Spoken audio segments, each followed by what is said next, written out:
Good morning, Norville Road Crew. John here again, making video number 2 of our quest to get to the Indiana Fairs racing this summer. I'm here in the tack room this morning at Rideout Stable, getting ready to go jogging. I've been here for a couple of days. The weather has been pretty nice, definitely not January-like.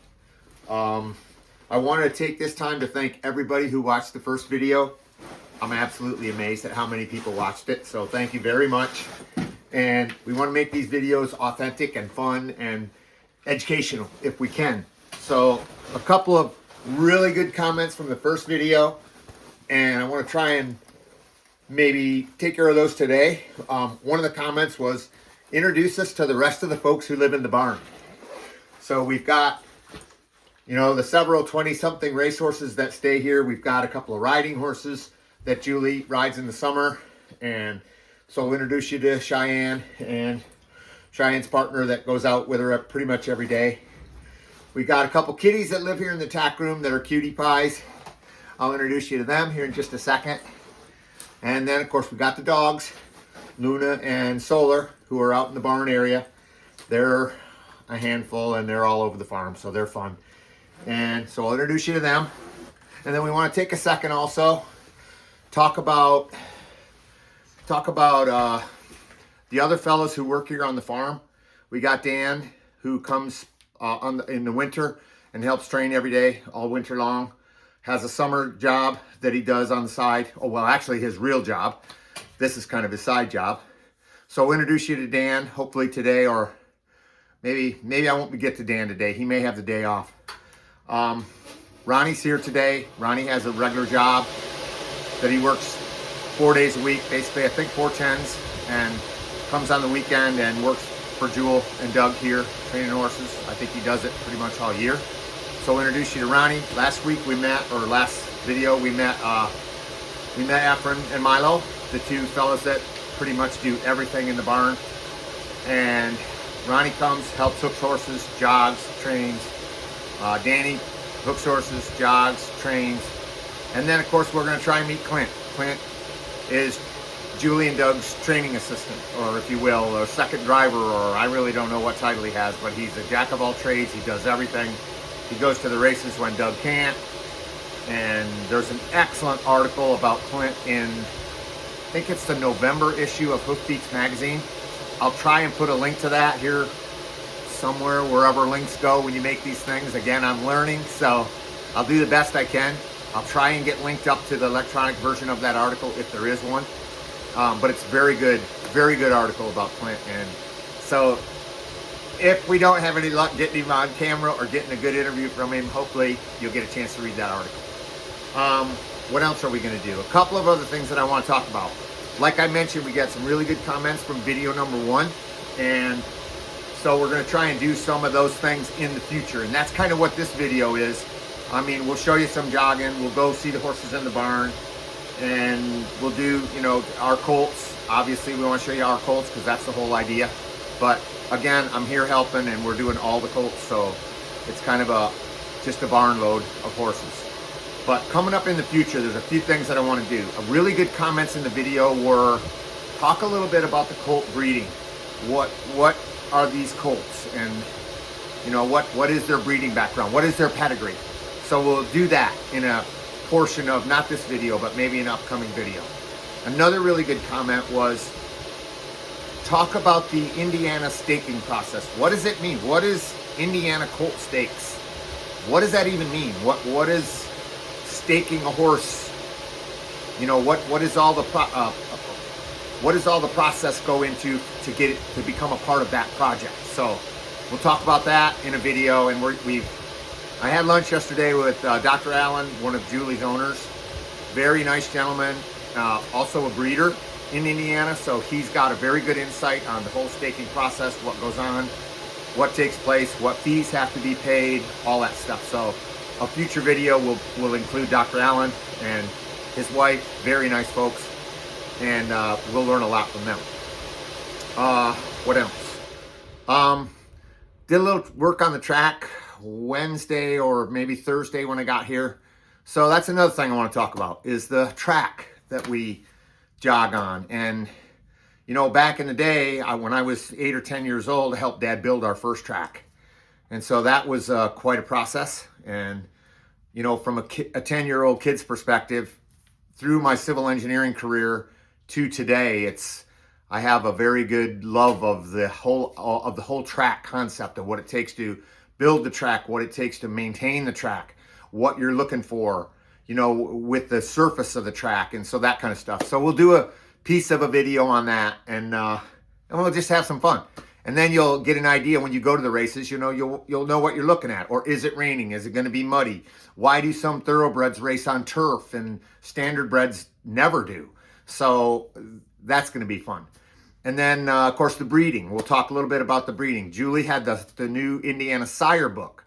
So upcoming video, we'll talk about that. So we've got 100 things to talk about. It's going to be a lot of fun.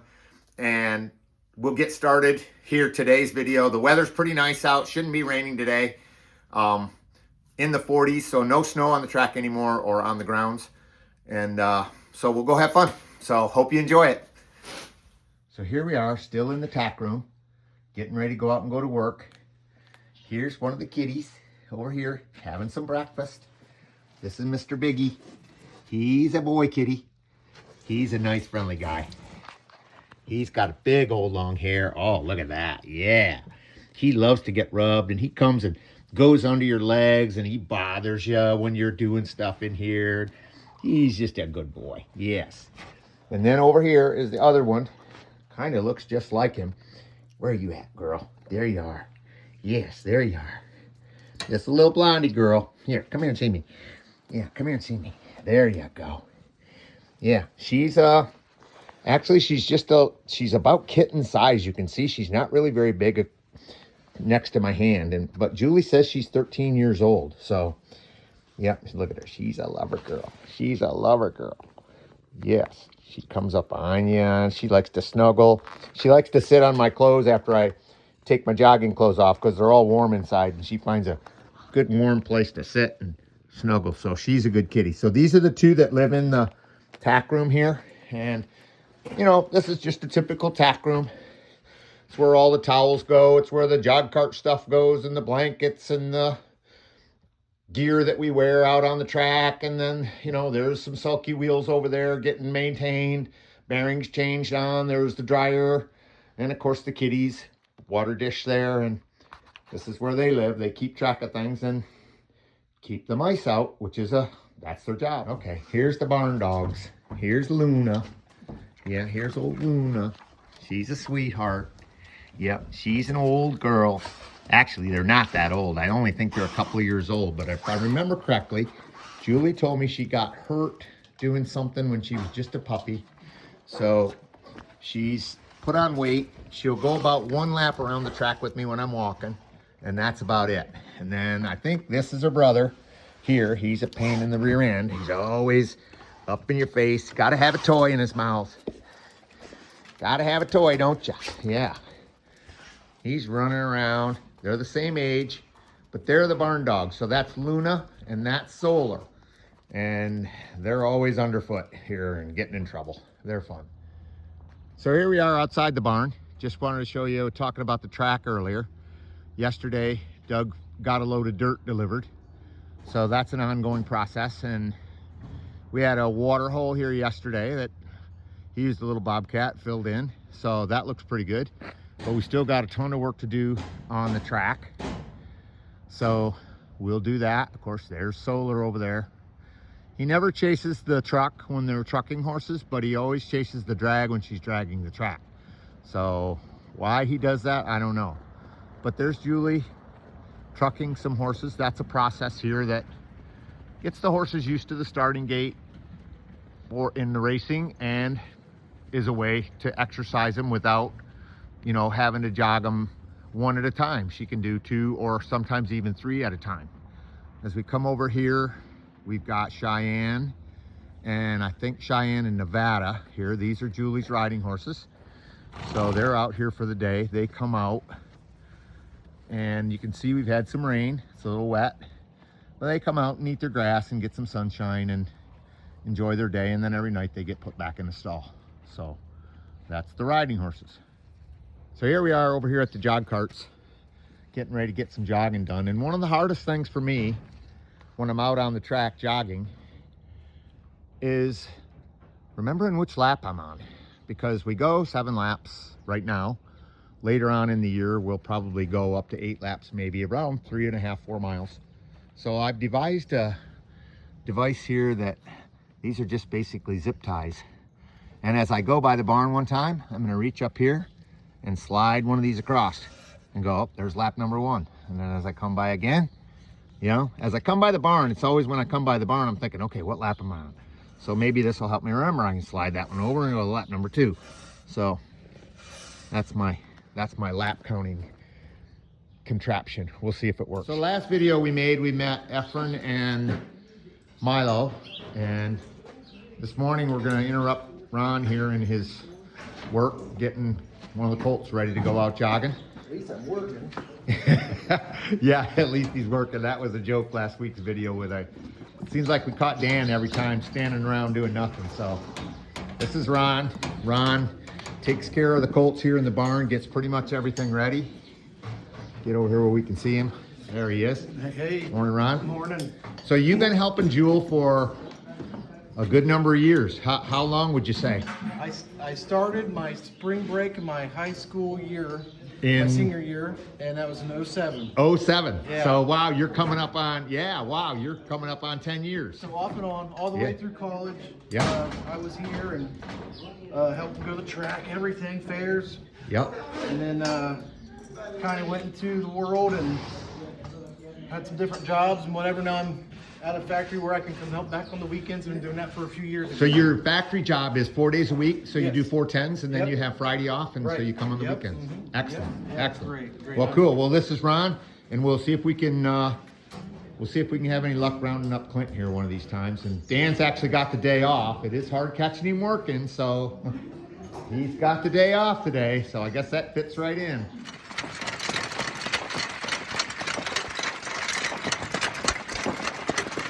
Here we are out here jogging. A little foggy today, but not bad, about 40 degrees. We got Light here with me, Talent. Doug's got Fly over there. And the counter here is working pretty good, so we're not losing track. We do something a little different here on the last lap. We let them stretch out a little bit, open up their lungs, do a little bit of just stretching your legs and let them go a little faster. So we'll see if we can get that next lap. We'll do our best.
They call that a brush. So just a little speed to let them loosen up a little. So jogging's done for the day. Here's the guys getting ready to do lunch. Whoops, I'll get out of the way. And watering. Everybody gets their little bit, their little vitamins, their little secret sauce. Chef's special today. The chef's special, there you go. And then in a couple of minutes, you'll hear nothing but banging, and everybody's pretty happy to get lunch, and then they spread it all over the floor. So there's something else. Here's our do-ya. You can see her watching. She's waiting patiently for her lunch. Here come the guys with the kitchen. Yeah, she knows what that is.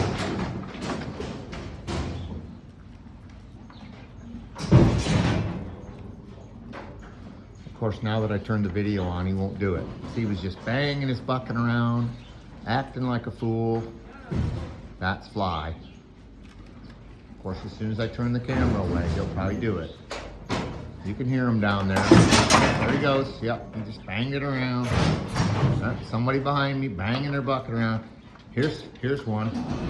Flight, he can't even have a bucket. He treats him so poorly that they have to feed him on the mat.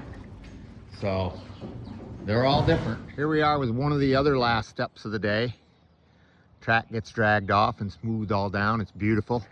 Like I said earlier, I'm going to do a separate video on the track or the track maintenance, but this is a part of the maintenance that pretty much occurs every day. They give it a dragging down after you've jogged 20 or 25 horses and smooths it right off. So we'll stay out of the way here and let Jewel go by. There's the machine that does the work. Smooths it right off.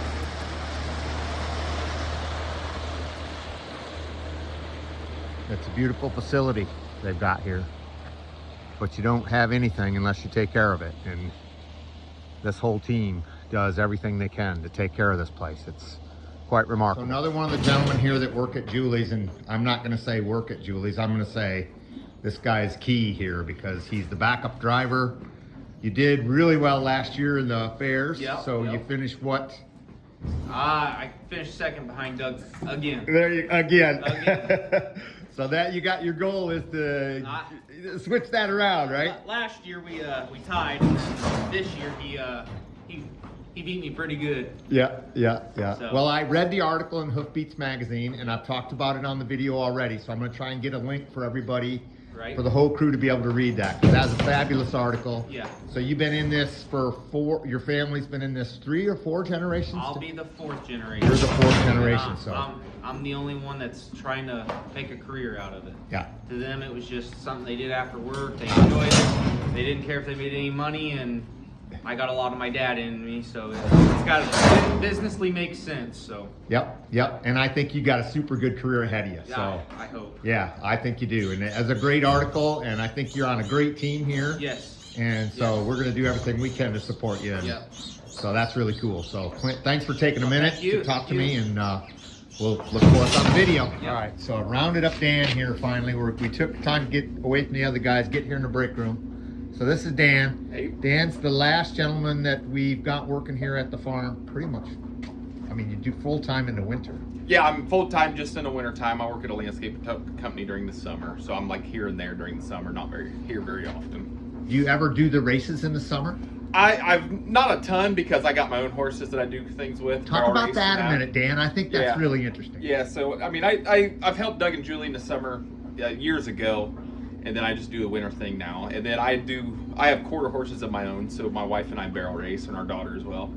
And your so daughter's how old? She's 5. 5. Yeah. Oh wow, she's starting early. Yep. Yeah, good. So I get to the races every now and again, but not often. But yeah, I'm full time in the winter. I've basically been here pretty much since Doug and Julie's been in Indiana. I've helped them.